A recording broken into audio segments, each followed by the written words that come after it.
A daunting task for those who've joined the clean-up operation at this beach near Marseille. Tons of rubbish have washed up along several hundred metres of shoreline. Locals say they've never seen such pollution. Des éponges, des chaussettes, des masques, de tout. Un pneu? Eh ben voilà, un pneu aussi. La mer Noire, comme ça, 28 ans que j'habite là, je ne l'ai jamais vue comme ça.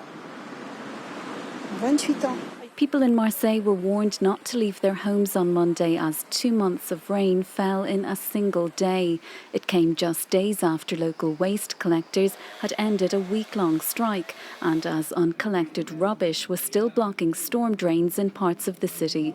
Activists say rubbish regularly washes up along beaches here and that more needs to be done to tackle the problem.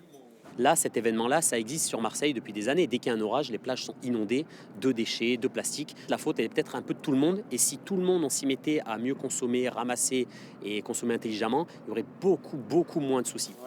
Divers who spent hours underwater say what's on the beach is just the tip of the iceberg. C'est au niveau de la plongée en fait, on voit une espèce de neige en fait qui tombe. C'est tous les détritus qu'on voit, les micro-détritus qu'on voit à la surface qui sombrent au fur et à mesure. The team of divers collected more than 200 litres of rubbish over the course of 2 hours on Tuesday. Clean-up efforts will continue for the rest of the week.